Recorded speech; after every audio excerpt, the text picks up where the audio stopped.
Don't forget to like the video, share your thoughts in the comments, and subscribe to stay updated with my personal stories. Before I begin, please tell me where you're watching from. I'd love to know which towns and cities are here with me tonight. It was a regular night. Quiet, predictable, nothing out of the ordinary. I had just settled on the couch with a blanket over my legs, letting the soft glow of the lamp fill the living room, when I heard a knock at the front door.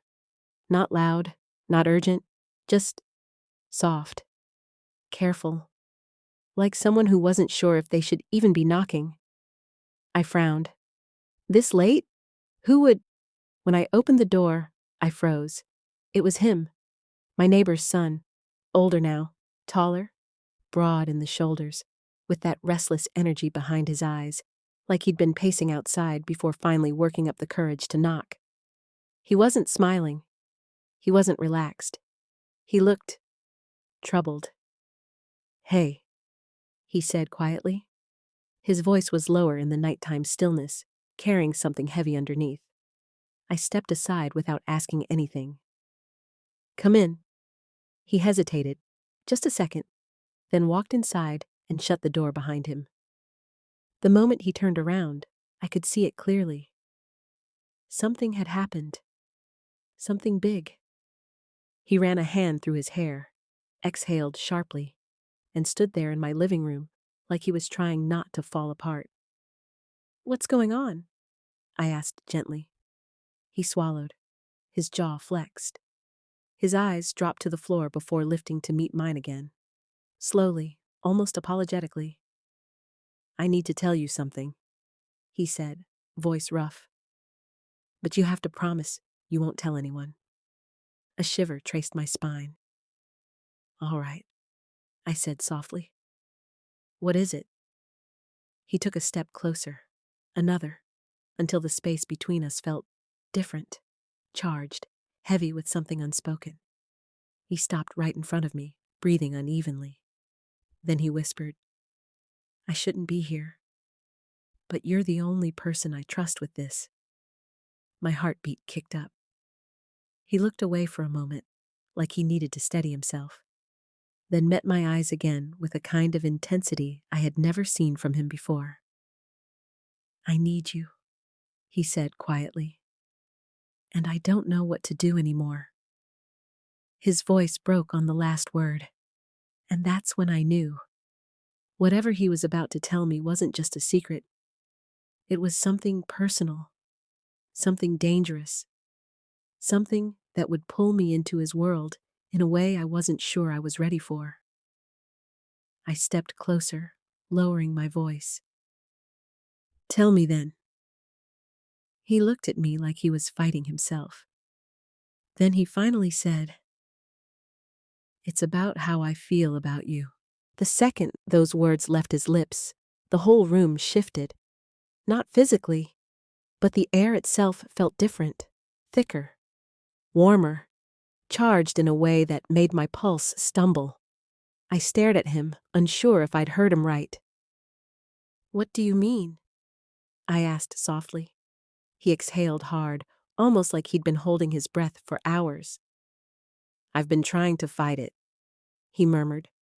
"I swear I have, but tonight, I couldn't anymore."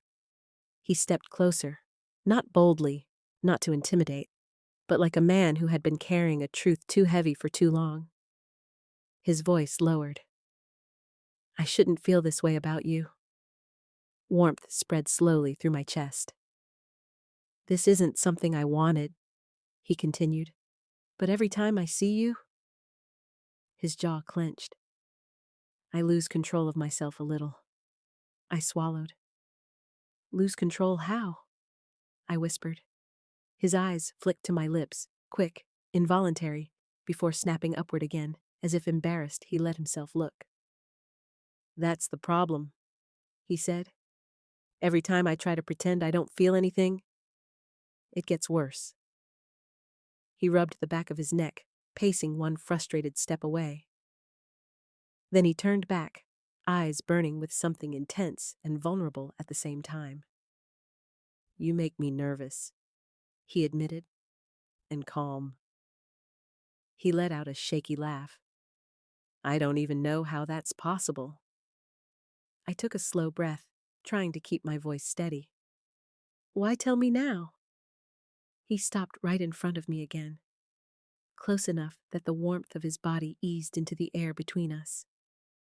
Close enough that if I leaned forward the slightest bit, I would feel him. His voice dropped to a whisper. Because something happened tonight, and it scared me how much I needed you. My heart kicked. What happened? I asked. He didn't answer right away. He looked down, then up, then down again, like he was searching for the right place to put the words. Finally, he said softly, I kept thinking about you all night, no matter what I did, no matter how much I tried to shut it out. It was just you. My breath caught. He didn't move closer.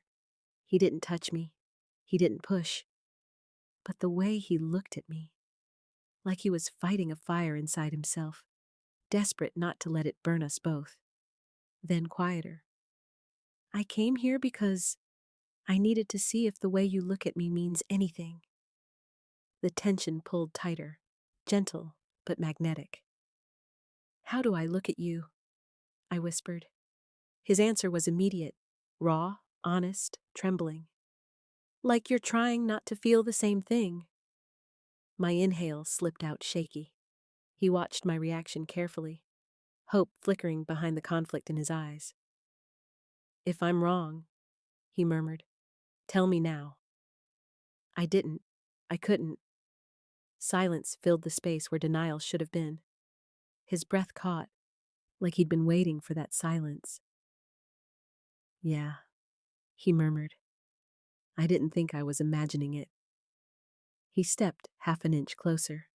The air tightened. Please, he whispered. Just tell me I'm not going crazy. He stood there, waiting, eyes locked on mine, chest rising slowly like every second of silence made it harder for him to breathe. He wasn't acting impulsively. He wasn't trying to corner me. He was a man holding on to his last thread of self-control, terrified of misreading the moment, but even more terrified of walking away without knowing the truth. Say something, he whispered. Anything. I took a slow, steadying breath. You're not going crazy, I murmured. The reaction was immediate. A subtle shudder in his shoulders, a soft exhale leaving his lips, the kind of relief someone feels when a truth they've been holding finally meets the light. He closed his eyes for a second, collecting himself, then opened them again. And the look he gave me now was different, stronger, more certain, more vulnerable. Then why do you always look away when I get close? He asked quietly. My heart jumped. Because I hesitated. Because I'm afraid of what will happen if I don't. His breath caught. He stepped closer, just an inch, but it was enough to feel the warmth radiating off his body. You don't have to be afraid of me, he murmured. His voice was a warm blend of restraint and longing, slow, careful, like he was trying to speak without letting his desire crack through too sharply. It's not you I'm afraid of, I said softly. It's what this could turn into. He searched my eyes intently. And what do you think this is turning into? I swallowed, pulse quickening. Something neither of us planned. His jaw tensed, but his gaze softened. The kind of softness that only shows when someone's trying not to fall apart in front of you. I've been trying to keep my distance, he admitted. But every time I see you, it hits me all over again. He ran a hand through his hair, frustrated with himself. I told myself it was just admiration. He shook his head. A phase, a crush, something I'd outgrow. His eyes locked onto mine again. But it's not going away. The words felt heavy, real, more honest than anything he'd said so far. He took another careful step, close enough that his breath brushed the side of my cheek. "I don't want to make things complicated," he whispered. "I don't want to ruin anything." My voice softened. "You're not ruining anything." His shoulders relaxed, just slightly, but enough for me to see the hope flicker through him. Then, in a tone barely above a whisper, "So what happens now?" I felt the room close in around us, warm and quiet, every emotion suspended in the space between his lips and mine. "That depends what you want," I murmured. He let out a breath he'd been holding for far too long. "I want—" He paused, eyes dropping to my mouth for the briefest moment. "You," but not in a rushed, reckless way. His voice deepened, full of restrained heat. "I want to earn whatever this is." My stomach tightened. "And if I let you?" I whispered. He swallowed hard, stepping close enough for the warmth of his chest to meet mine. "Then I'll take my time," he murmured. "And I won't let go." His words lingered in the air, warm and dangerous. "I won't let go." I felt that line all the way down my spine. For a moment, neither of us moved. We just stood there, the air between us heavy with everything we weren't saying and everything we were feeling. Then he did something subtle, but it shifted everything. He reached up slowly, brushed a loose strand of hair off my cheek, and his fingers hovered there. Not touching, just close enough that the heat of his skin teased mine. "You're shaking," he whispered. "No, I'm not." I lied. He smiled softly, stepping closer still, so close my breath hitched. "You are," he murmured, "just a little." His thumb grazed my jaw, barely, gently, like he was testing the boundary between holding back and giving in. "You don't have to pretend with me," he added. My heart pounded, not from fear, from the way he was looking at me, like he'd been holding this in for months, maybe longer. "Tell me to stop if this is wrong," he whispered. I didn't say anything. I didn't pull away. I didn't blink. And he noticed. Oh, he noticed. His breathing deepened. "You're not pushing me away," he said quietly. "So why do you keep acting like you want distance?" My lips parted. "Because I didn't think you felt the same." A small, disbelieving laugh escaped him, a short breath of relief and frustration all in one. "I've been trying so hard not to feel this," he admitted. "You have no idea." His forehead lowered slightly toward mine, not touching, just hovering close enough to feel the warmth between us thicken. "I thought you were ignoring me," I said. He shook his head. "No, I was trying to respect you." He exhaled slowly, the sound low and warm. "But God, you make it impossible." My pulse skipped. He leaned in just enough that his lips brushed the edge of my cheek. Not a kiss, but close enough that it felt like one. A shiver ran down my spine. His voice dropped, deep and rough with restraint. "Tell me what you're thinking right now." I swallowed hard. "That I don't want you to walk away tonight." He froze, eyes darkening, breath catching, every ounce of control slipping through his voice as he whispered, "Say that again." I stepped closer, chest brushing his lightly, testing the warmth between us. "I don't want you to walk away." The fire in his eyes shifted, from longing to need to something even deeper. He cupped my cheek gently, thumb tracing my skin like he was memorizing the shape of me. "I wasn't planning to," he murmured. The room felt smaller, hotter, the tension coiled around us like a tight whisper. Then, softly, carefully, he pressed his forehead to mine. Not a kiss. Not yet, but it was more intimate than one. I've wanted you for so long, he admitted. And now that I know you feel something too, I'm not pretending anymore. My breath trembled. Then don't. His hands found my waist, slow, deliberate, and he pulled me gently closer until there was no space left between us.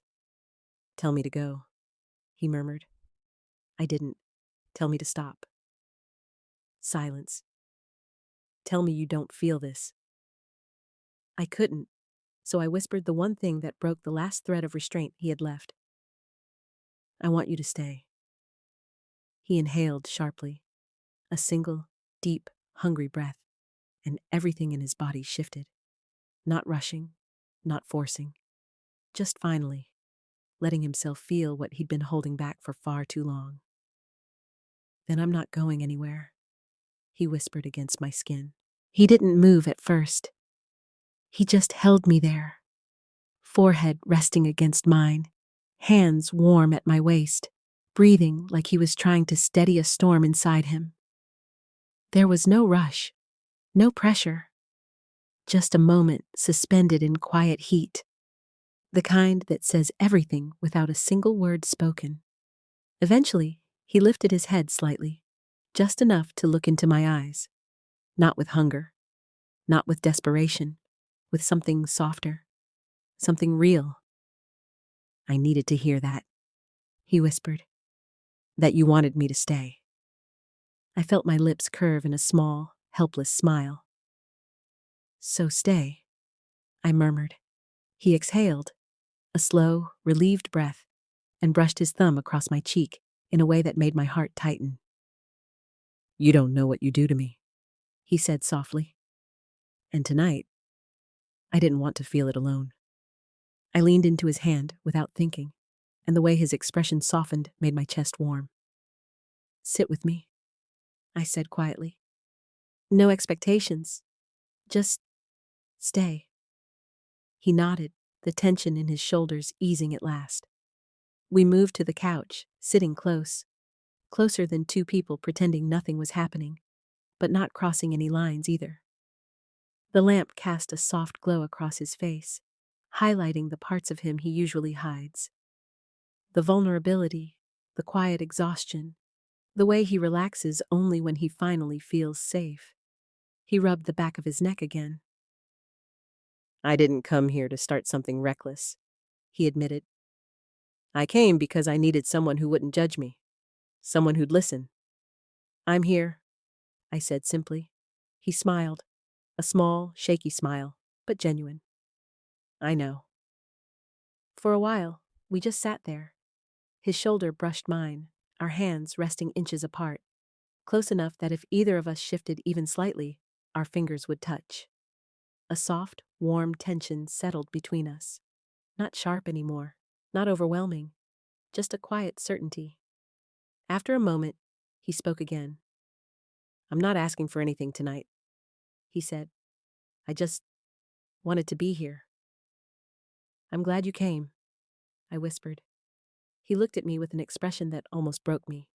Soft, grateful, and full of unspoken promise. I'll figure myself out, he said. And when I do, I'll come back to you the right way. A gentle warmth spread through my chest. I'll be here, I told him. Not as an invitation, not as a guarantee, just the truth. He nodded slowly, then leaned over and pressed a soft, lingering kiss to my forehead. The kind that says more than anything physical ever could. Good night, he murmured. He stood, took one last look at me, and walked to the door. Before stepping out, he glanced back and whispered, Thank you for not pushing me away. Then he left, quietly, softly, closing the door behind him, and the room felt warm, settled, full of possibility. Not for what almost happened, but for whatever might happen when the time is finally right.